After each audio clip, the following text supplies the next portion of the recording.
Captain Jake Morrison stood on the bridge of the New Horizon and watched the stars through the main window. The ship had been traveling for 3 weeks now, moving deeper into space than any human had ever gone before. Jake felt excited, but also nervous about what they might find out here in the darkness between worlds.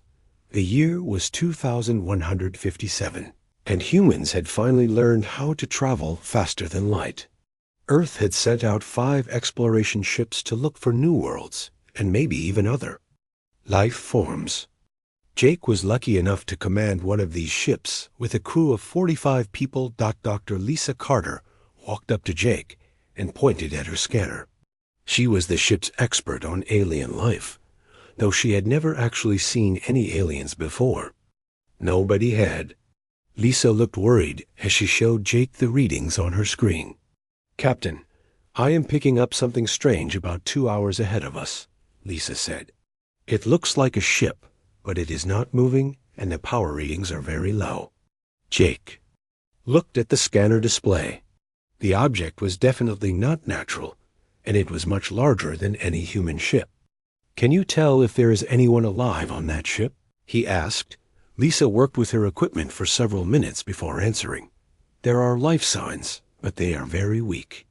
Whatever is on that ship might be dying." Jake made his decision. "Quickly, set course for that ship. All hands to rescue stations." The crew of the New Horizon had trained for many situations, but they had never expected to rescue aliens. As they got closer to the strange ship, they could see it was badly damaged. Parts of the hull were torn open, and there were no lights.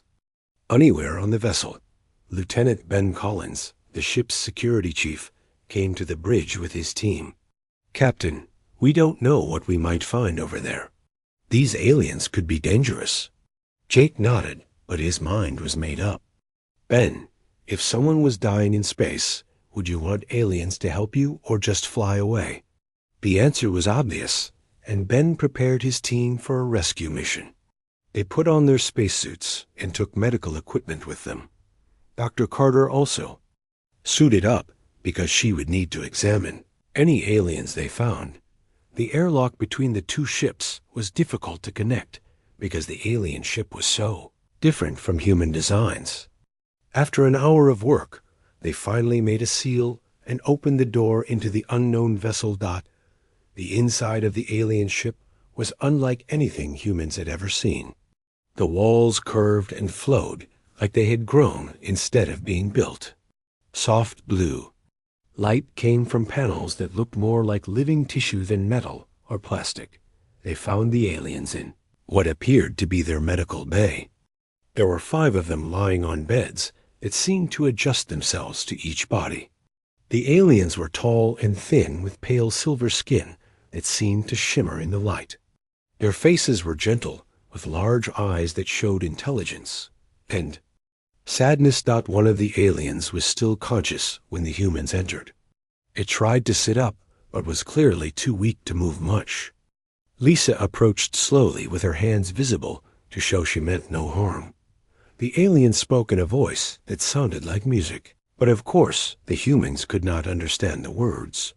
Lisa activated her translation device, though she was not sure it would work with a completely unknown language. After several minutes of the alien speaking slowly and Lisa's computer working to find patterns, they began to understand each other. The alien's name was something like Thalka, though human voices could not make the exact sounds. Thal-Ka explained that his people were called the Vellani, and they came from a world many light years away. Their ship had been attacked by another alien race called the Zorith. The Zorith had powerful weapons and destroyed most of the Vellani ship before leaving them to die in space. "Why did they attack you?" Lisa asked through the translation device. Thalka's large eyes became even sadder. "The Zorith take worlds from peaceful people. My people have never made weapons. We do not know how to fight." Jake listened to this conversation over the radio link. He made another quick decision. "Bring them all to our medical bay. We will take care of them." The rescue took several hours because the aliens were much larger than humans and very weak. Dr. Carter worked with the ship's medical team to keep the Valani alive during the transfer. She was amazed by their biology, which seemed more advanced than human medicine in many ways. Once all 5 Villani were safe on the New Horizon, Jake ordered the ship to head back toward Earth. The alien vessel was too damaged to save, so they took what computer records they could and left it behind. Over the next few days, Lisa spent most of her time with Thalka, learning about his people and his world. The Vellani had evolved from creatures that were hunted by predators on their home planet. Instead of becoming fighters, they had learned to heal quickly and to understand the emotions of other beings. Thalka showed Lisa how Vellani could heal small wounds just by touching them. Their hands glowed with a soft light, and cuts would close up in minutes. The Vellani used this ability to help all living things on their world. "Your people sound wonderful," Lisa said. "But how do you protect yourselves from enemies like the Zorth?" "We do not," Thalka replied sadly. "We hope that peaceful words will stop violence, but the Zorth do not listen to peaceful words. They only understand strength, and we have no strength to show them." Jake joined the conversation and asked the question that would change everything. "What if you had friends who could protect you? Would the Vellani accept help from humans?" Thalka looked surprised by this offer. His people had met many species in the galaxy, but none had ever offered to help protect them. Most species either ignored the Vellani or tried to take advantage of their peaceful nature. "You barely know us," Thalka said. "Why would humans risk danger to help strangers?" Jake thought about this question for a moment before answering. "Because that is what friends do, and because everyone deserves to live in peace." This simple answer seemed to mean a great deal to Thalka. His eyes showed hope for the first time since the humans had rescued him. "I must speak with the Council of Harmonies on my home world. If humans truly wish to be friends with the Vellani, this could change many things." As the New Horizon continued toward Earth, both species began to learn about each other. The humans were fascinated by Vellani, healing abilities, and their technology that worked with living systems instead of dead metal and circuits. The Vellani were amazed by human creativity and their willingness to help strangers without asking for anything in return. Neither species knew that this first meeting would soon lead to the greatest test of friendship the galaxy had ever seen. 6 months had passed since the New Horizon brought the first Vellani to Earth. The meeting between humans and the gentle aliens had changed everything. Ambassador Peter Hayes now stood in the docking bay of Velara Prime, the beautiful home world of the Vellani people. The journey to Velara Prime had taken 3 weeks, but Peter felt it was worth every day of travel. The planet was unlike anything humans had imagined. Instead of metal cities, the Vellani lived in structures that had grown from the ground like enormous trees. The buildings seemed alive, with walls that glowed softly and rooms that adjusted their size based on how many people were inside. Peter walked through the city with Thalka, who had become the main contact between their peoples. The Vellani moved gracefully through their city, their silver skin catching the light from their living buildings. Children played in gardens where the plants responded to their touch by changing colors and shapes. "Your people have created something amazing here," Peter said as they walked toward the great council building. Thalka smiled, though his expression also showed worry. "We have had many thousands of years to develop our ways, but now those ways may not be enough to protect us." The Council of Harmonies was the group that made decisions for all Vellani people. They were the oldest and wisest of their kind, and they had been alive for centuries. Peter had come to Velara Prime to meet with them and discuss the growing threat from the Zorth Empire. The council building was the largest structure Peter had seen on the planet. It grew from the ground in a spiral shape that reached high into the sky. Inside, the walls showed moving pictures of Vellani history, and the ceiling let in natural light that seemed to know exactly where to shine. Elder Sciathna was the oldest member of the council. She had lived for over 600 years and had seen the rise of the Zorith Empire from a small group of raiders to the terror that now threatened peaceful worlds across the galaxy. When Peter met her, he was struck by the sadness in her ancient eyes. "Welcome, Peter Hayes of Earth," Elder Sciathna said in perfect English. The Vellani had learned human languages very quickly. "We have heard much about your people and their offer of friendship." The council meeting included 12 elders, each representing different aspects of Vellani society. They sat in a circle with Peter and Thalka in the center. The discussion that followed would determine the fate of both species. Peter explained what human intelligence had learned about the Zorith Empire. They have conquered 47 star systems in the past 50 years. Every species they encounter has 3 choices: submit and become slaves, fight and be destroyed, or run away and lose their home worlds. Elder Kreshma, who was responsible for Vellani's security, spoke next. "We have seen this pattern before. The Zorith attacked our outer colonies 6 months ago. They took everything valuable and left the planets empty. What makes the Zorith so dangerous?" Peter asked. Elder Sciathna answered with the voice of someone who had seen too much suffering. "They evolved on a world where only the strongest survived. They understand only power and conquest. To them, kindness is weakness, and mercy is foolishness." Peter had studied the reports from Vellani scouts and human intelligence. The Zorith were physically powerful, with thick armor-like skin and natural weapons. Their technology focused entirely on warfare and conquest. They had never created art or music or literature. They only knew how to take things from others. "How many Zorith are there?" Peter asked. "Their empire controls millions of soldiers across hundreds of worlds," Elder Kreshma replied. "But they are not the only problem. Other species serve them willingly because they fear being conquered." The discussion continued for hours. Peter learned that the Vellani had tried to negotiate with the Zorith many times over the years.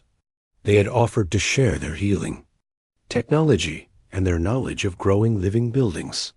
The Zorith had taken what they wanted and then attacked anyway. "Violence goes against everything we believe," said Elder Lythmos, who was responsible for Vellani philosophy. "We evolved to heal and nurture, not to harm and destroy." Peter understood their problem. But what happens when peaceful people face enemies who will never choose peace? This question had troubled the Vellani for generations. They had hoped that if they showed enough kindness, even the most violent species would eventually choose cooperation. The Zorith had proven this hope to be false. Elder Sciathna asked to speak privately with Peter. They walked to a quiet garden, where flowers sang soft melodies when the wind touched them. The ancient Vellani looked tired in a way that went beyond physical exhaustion. "There is something I must tell you about my people," she said. "We have an old story, passed down for thousands of years. It speaks of a time when the Gentle Ones would find young warriors who fight not for conquest, but for love." Peter listened carefully as Elder Sciathna told him about the ancient prophecy. According to the story, the Vellani would one day meet a species that understood the difference between protecting and conquering. These warriors would offer their strength to defend those who could not defend themselves. "Do you think humans are the warriors from your prophecy?" Peter asked. Elder Sciathna smiled for the first time since Peter had met her. "When Captain Morrison rescued our people without asking for anything in return, when your people offered to protect strangers they had just met, I began to believe the old stories might be true." The next day, Peter addressed the full Council of Harmonies. He explained that Earth was willing to provide military protection for Vellani worlds, but only if the Vellani people agreed to the arrangement. The humans would not force their help on anyone. What would humans want in return? Asked Elder Kreshma. Friendship, Peter replied simply. And maybe the chance to learn from your healing technology to help our own people. The council debated for 3 days. Many Vellani were uncomfortable with accepting military protection because it went against their peaceful nature. Others argued that allowing their people to be enslaved or killed was also against their values. During the debate, scouts arrived with terrible news. The Zorith Empire was gathering the largest fleet anyone had ever seen. War Emperor Krex himself was leading the force toward Vellani space. Intelligence suggested they planned to conquer every Vellani world within the next year. This news changed everything. Elder Scythna called for a final vote. We must choose between our desire for pure peace and our responsibility to protect our children, she said. The vote was close, but the council agreed to accept human protection. Peter immediately sent messages to Earth requesting military support. Within days, the first human warships were heading toward Vellani space. As Peter prepared to return to Earth, Thalka walked with him to the spaceport. Are you certain your people will really fight for us? Thalka asked. The Zorith are very powerful, and we cannot offer much help in battle. Peter thought about all the conversations he had had with the Vellani during his visit. He had seen their hospitals where they healed anyone who needed help, regardless of species. He had watched their children playing games that taught cooperation instead of competition. He had met engineers who spent their lives making sure every living thing on their world had what it needed to thrive. My people believe that some things are worth fighting for, Peter said. Your way of life is one of those things. As Peter's ship left Velara Prime, he looked back at the beautiful world with its living cities and singing gardens. He knew that, within months, this peaceful place might become a battlefield. But he also knew that humans would do everything in their power to make sure the Vellani survived. Back on Earth, military leaders were already planning the defense of Vellani space. They had studied Zorith tactics and knew the enemy was powerful and ruthless. But humans had something the Zorith did not understand. They were willing to sacrifice everything to protect their friends. The gathering storm was about to break, and two very different species would soon discover what they could accomplish together. Colonel Nick Spencer looked out at the stars from the bridge of the Earth Defense Ship Defender. Around him, 37 other human warships moved in formation toward the Vellani frontier world of Sirenvel. Intelligence reports said the Zorith invasion fleet would arrive there first, and Nick intended to be waiting for them. The past month had been the busiest of Nick's military career. Earth had committed everything it could spare to protect the Vellani worlds. Every available ship, every trained soldier, and every piece of military equipment had been sent to the edge of human space. Nick's fleet was not the largest force Earth had ever assembled, but it was the most determined. Every person on every ship knew they were fighting to protect innocent people who could not protect themselves. This knowledge gave them strength that no amount of training could provide. Lieutenant Commander Amy Brooks walked up to Nick with the latest reports. She was his second in command and one of the best tactical officers in the human fleet. Colonel, we have confirmation that the Zorith fleet is twice as large as our intelligence estimated. War Emperor Krex is bringing over 200 ships. Nick studied the numbers on Amy's tablet. The Zorith had more ships, more weapons, and more soldiers than the human force. But Nick had learned long ago that wars were not won by whoever had the most equipment. They were won by whoever wanted victory more. Any word from the Vellani evacuation ships? Nick asked. The last transport left Sirenvel 6 hours ago, Amy replied. All civilians are safely away from the planet. This had been the hardest part of the preparation. The Vellani had never evacuated an entire world before. They did not have military transports or emergency procedures for moving millions of people quickly. Human ships had worked around the clock to help move Vellani families to safer worlds. Nick remembered visiting one of the evacuation centers on Sirenvel. Vellani families sat quietly with their few possessions, trusting that the strange humans would keep them safe. Children who did not understand what was happening played games while their parents tried not to show their fear. A Vellani healer named Lifemore had approached Nick during that visit. She was young for her species, probably only about 50 years old, and she had refused to evacuate with the other civilians. "I want to stay and help your soldiers," Lifemore had said. "My people may not be fighters, but we can heal the wounded." Nick had tried to convince her to leave with the others, but Lifemore was determined to help. She was not the only Vellani who had chosen to stay. About 200 Vellani healers and support workers remained on Sirenvel, ready to assist the human defenders. As the human fleet approached the planet, Nick could see the orbital defense platforms they had built.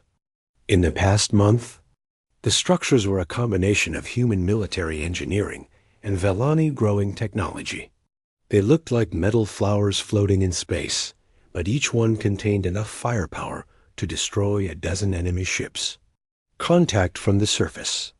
"Colonel," said Communications Officer Janet Stone, "the ground defense teams report they are ready."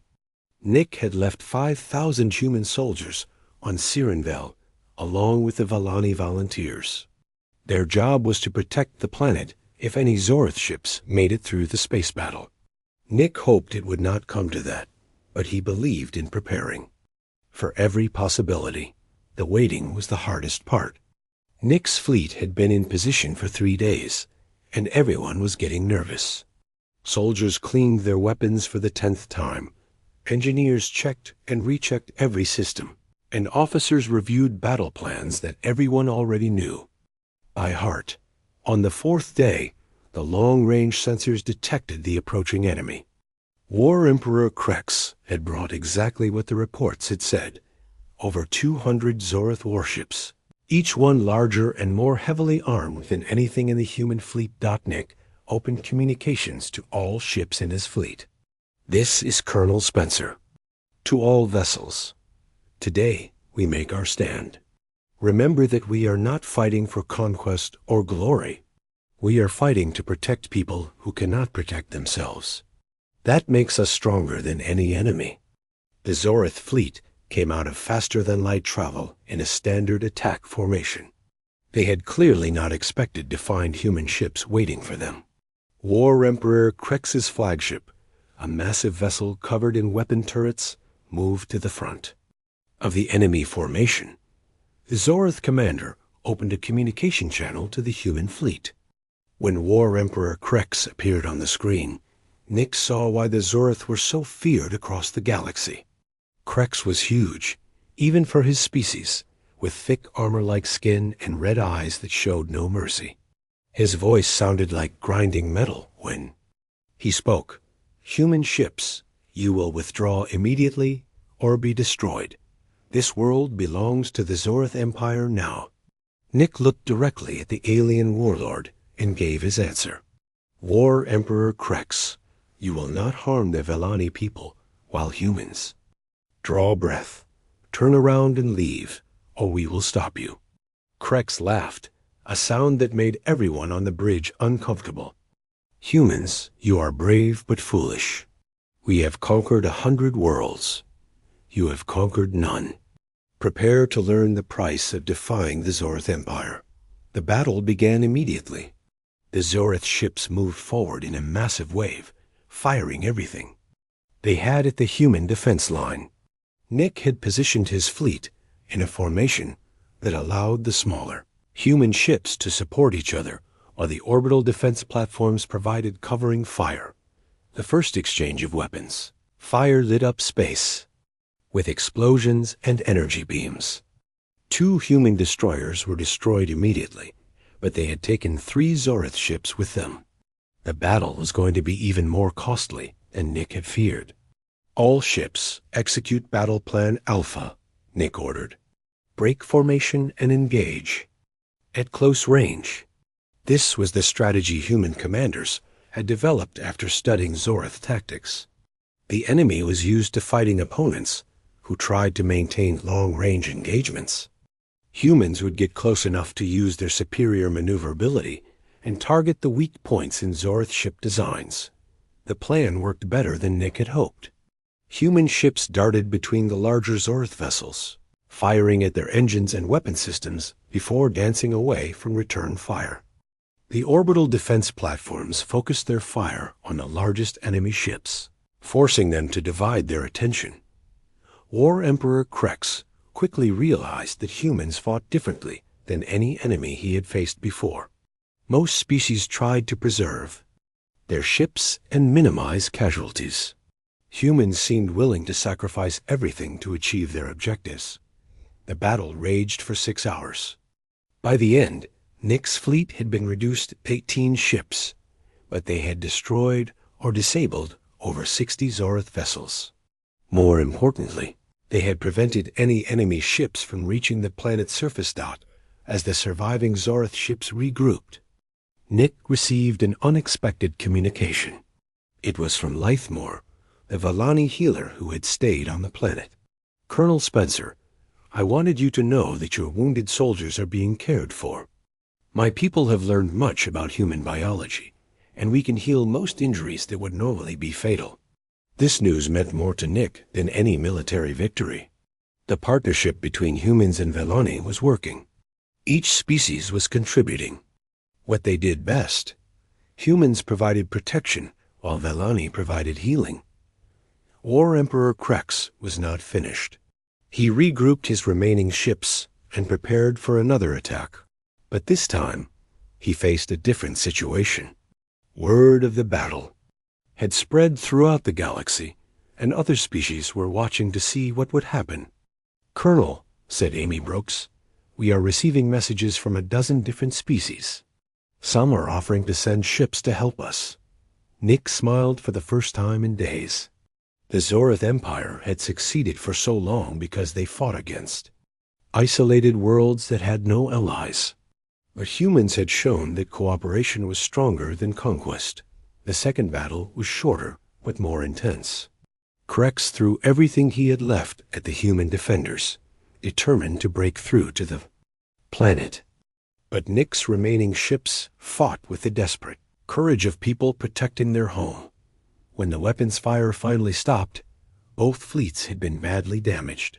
Nick had only 8 ships left in fighting condition, but Krex had been forced to withdraw with less than 50 vessels. The Zorth had failed to conquer their first target dot as medical shuttles from the planet came up to collect wounded soldiers. Nick felt a mixture of pride and sadness. They had won this battle, but the cost had been terrible. Over 3,000 human soldiers had given their lives to protect strangers they had never met. Lythmore came aboard the Defender to help treat the wounded crew members. As she worked with human medical staff, Nick watched the cooperation between the species. Valani healers used their natural abilities, while human doctors provided surgical expertise. Together, they were saving lives that neither could have saved alone. "Colonel Spencer," Lythmore said, as she finished healing a badly injured engineer, "I want you to know something. My people have always believed that violence was wrong. But today I learned that there is a difference between violence for its own sake and violence to protect others." War Emperor Krex had also learned something from this battle. As his damaged fleet limped away from Sirenvel, he began to understand that humans were unlike any species he had encountered.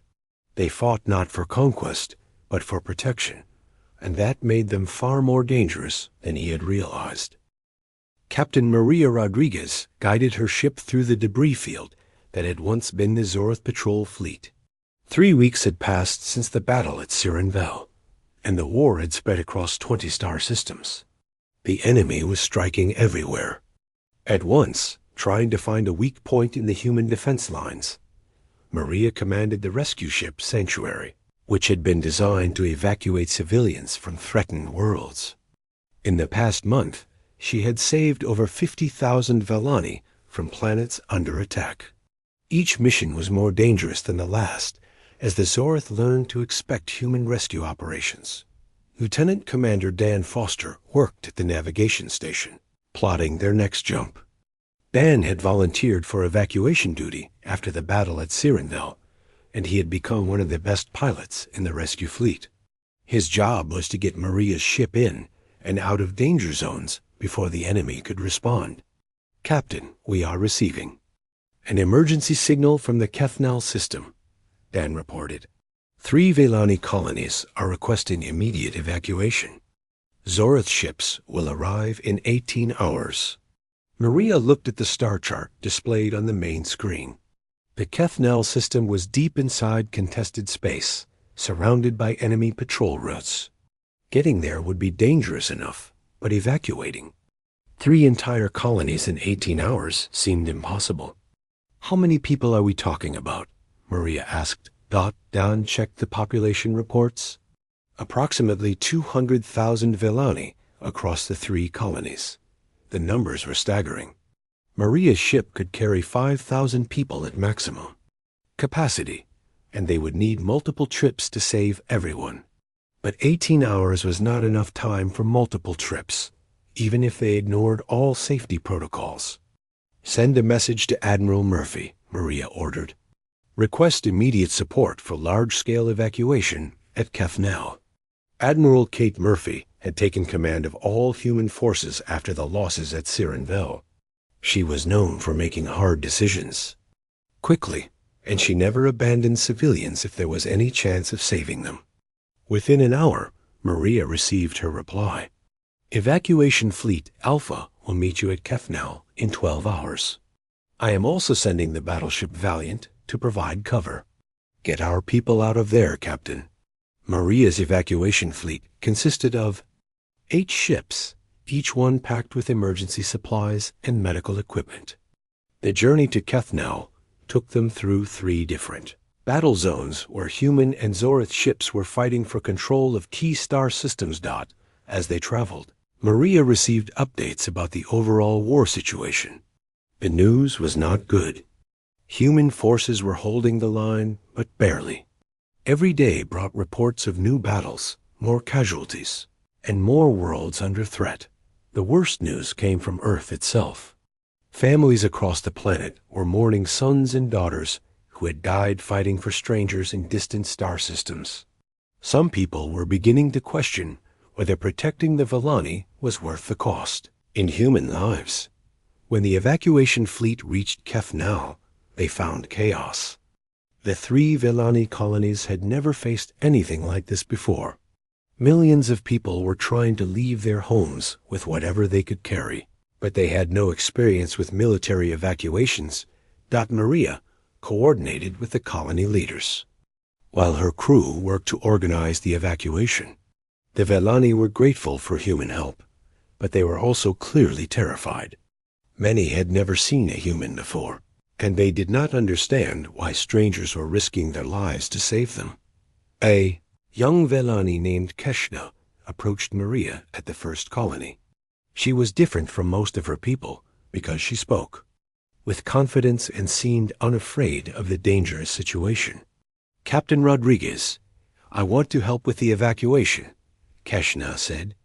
"I have studied human languages, and I can help translate for the families who are confused." Maria was surprised by the offer. Most Velani preferred to stay away from anything connected to violence or warfare, but Keshna seemed determined to take an active role in saving her people. "That would be very helpful," Maria replied. "But this is dangerous work. Are you sure you want to be involved?" Keshna looked directly at Maria with the same determination Maria had seen in human soldiers. "Captain, your people are dying to protect mine. The least I can do is help save my own family and neighbors." The evacuation proceeded faster then. Maria had hoped, thanks to Keshna and other young Velani who volunteered to help. But as the hours passed, It became clear that they would not be able to save everyone before the Zorth arrived. Lieutenant Commander Foster brought Maria the latest. Sensor reports. Captain, Zorth ships just entered the system. We have maybe 4 hours before they reach the colonies. Maria made a decision that went against all evacuation protocols. Signal the Valiant. Tell Admiral Murphy we need more time. And keep loading. People. The battleship Valiant was commanded by Captain Steve Harrison, one of the most experienced officers in the human fleet. When he received Maria's message, he knew exactly what she was asking him to do. The Valiant would have to engage a superior enemy force to buy time for the evacuation. The space battle above Kefnal was brief but decisive. Captain Harrison used every trick he knew to delay the Zorth advance, but his single ship could not hold off an entire enemy fleet. In the end, he made the ultimate sacrifice. Maria watched from the surface as the Valiant exploded in a brilliant flash of light. Captain Harrison and his crew of 800 had given their lives to protect Velani civilians they had never met.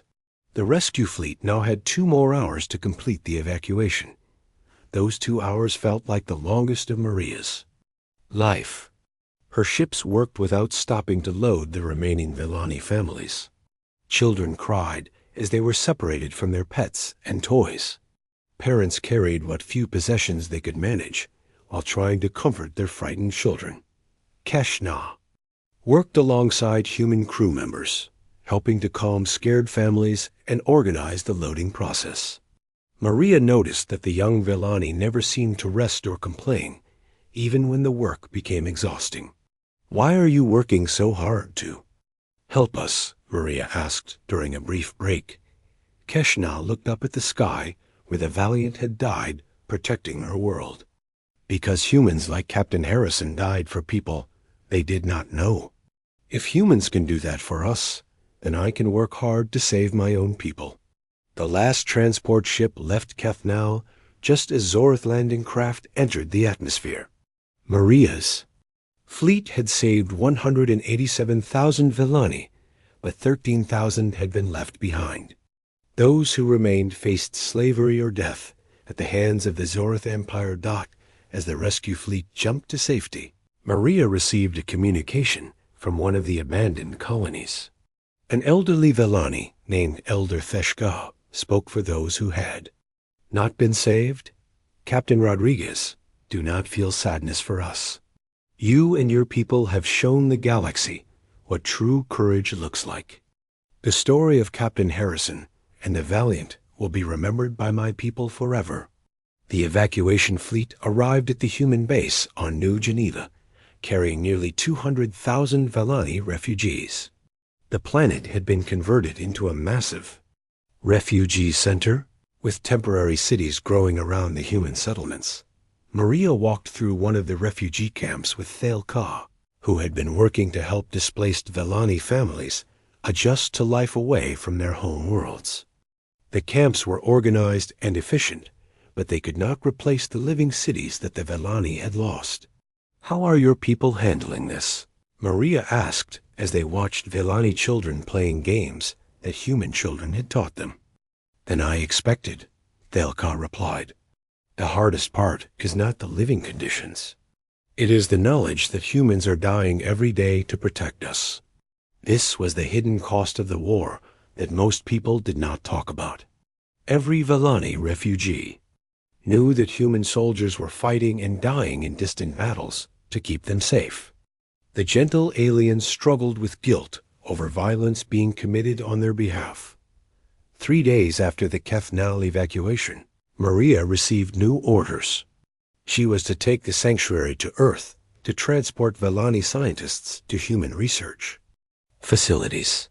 The 2 species were working together to develop new weapons and defenses that might end the war sooner. During the journey to Earth, Keshna asked to speak privately with Maria.